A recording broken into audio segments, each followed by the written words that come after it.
अपनी आर्थिक उन्नति के बारे में सोचते हैं उनके लिए है, और आर्थिक उन्नति के बारे में सोचने के साथ साथ वो लाइफ को एंजॉय भी कर रहे हैं और करना चाहते हैं और अच्छे तरीके से, बेहतर तरीके से, उन सभी के लिए। किन्हीं मोटिवेटर की एक स्पीच में मैंने सुना कि चूहा जो है वो एक होल नहीं बनाता है, वो कई सारे होल बनाता है। अगर एक होल बनाएगा तो मारा जाएगा, सेफ नहीं रहेगा। तो उनका बोलने का मतलब ये है कि आय का एक फिक्स साधन सिर्फ एक नहीं होना चाहिए, कई साधन होने चाहिए। अगर आप जॉब में हैं तो सैलरी के साथ एक्स्ट्रा इनकम, इंसेंटिव, कमीशन वगैरह कुछ होना चाहिए, या फिर कुछ और भी साधन होने चाहिए, ऐसा बोलना था।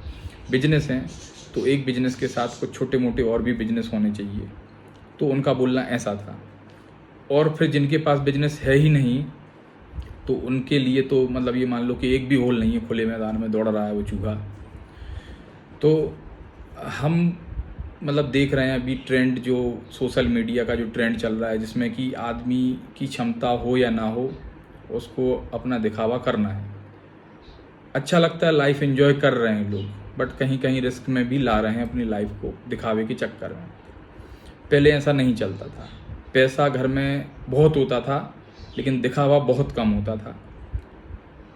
और दिखावा भी करो तो कोई दिक्कत है नहीं भाई, आपकी लाइफ है, आप उसमें एंजॉय करो।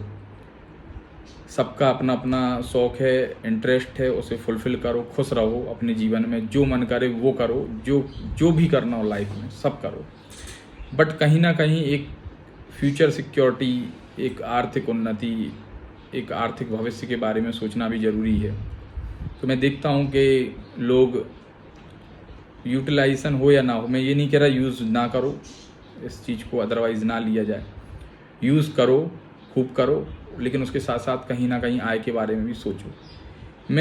हमारे जो लोग हैं जब बिजनेस प्रपोजल रखते हैं किसी पर्सन के लिए, तो कई ऐसे लोगों को ऑब्ज़र्व किया है हमने कि उनके पास मतलब क्षमताएं हैं। मैं ये नहीं कह रहा कि हमारा ही बिजनेस करें, किसी का भी बिजनेस करें, कुछ भी करें, जो भी बिजनेस करना चाहते हैं, जो भी इन्वेस्टमेंट करना चाहते हैं वो करें। बट मैं ऑब्ज़र्व करता हूँ कि क्षमता होने के बाद भी वो व्यक्ति पैसा लगाने में या काम करने में या कोई दूसरा काम करने में भी सोचता है, और वहीं पे उसको कोई बाइक जो 2.5 लाख, 3 लाख, 4 लाख रुपए की आ रही हो लेने में नहीं सोचेगा, जबकि वो आपको आय नहीं दे रही है, वो एक तो खर्चे का साधन है।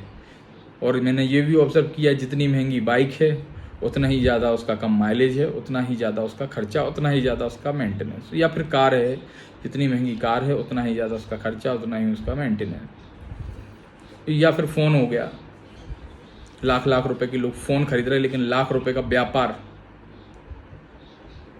करने में सोचते हैं। 50,000 रुपये, और हमारा तो मतलब मैं सिर्फ अपने बिजनेस के बारे में नहीं बोल रहा हूँ, ये कॉमन है। आप कोई भी बिजनेस करो, कोई भी इन्वेस्टमेंट करो, कुछ भी करो, उसके साथ साथ अपने जो शौक करने हो वो करो। तो हमारा कूलेंट में तो बहुत ही ज़्यादा कम इन्वेस्टमेंट रखा हुआ है हमने, बहुत ही ज़्यादा कम। तो वो करने में भी आदमी को सोचना पड़ता है, जबकि हमारी जो पॉलिसीज़ हैं वो बहुत अलग तरह की हैं। जो बिजनेस जिसने जीवन में नहीं किया वो भी बिजनेस कर सकता है, हमारी पॉलिसीज़ ऐसी हैं। तो यहाँ मैं मेरा बिजनेस प्रमोट नहीं कर रहा हूँ, यहाँ उदाहरण रख रहा हूँ कि हम ऐसा भी करके दे रहे हैं तो भी आदमी एक बाइक, एक मोबाइल में पैसा खर्च करना बेहतर समझेगा किसी आय के नए साधन को, स्रोत को खड़ा करने की अपेक्षा। तो मेरा बोलना ये है कि आप उसको तो एंजॉय करो। जो है आपको बाइक चाहिए 2.5 लाख की, लो भाई, आपकी लाइफ है, आपको एंजॉय करना है, बिल्कुल पूरा ज़रूरी है। अगर आपको खुश रहना है तो अपनी इच्छाओं की तो पूर्ति करनी पड़ेगी। लेकिन कहीं कहीं ये भी ऑब्जर्व किया है मैंने कि उसके कारण रिस्क में भी आ जाते हैं कई बार लोग, फिर वो स्ट्रेस देता है और वो स्ट्रेस का कारण बन जाती हैं वो चीज़ें जो अभी आपको क्षणिक मात्र के लिए सुख दे रही हैं। तो इस विषय पे सोचें, विचार करें कि आपके पास थोड़ा सा भी एक्स्ट्रा पैसा है, थोड़ा सा भी, तो कहीं इन्वेस्ट करें,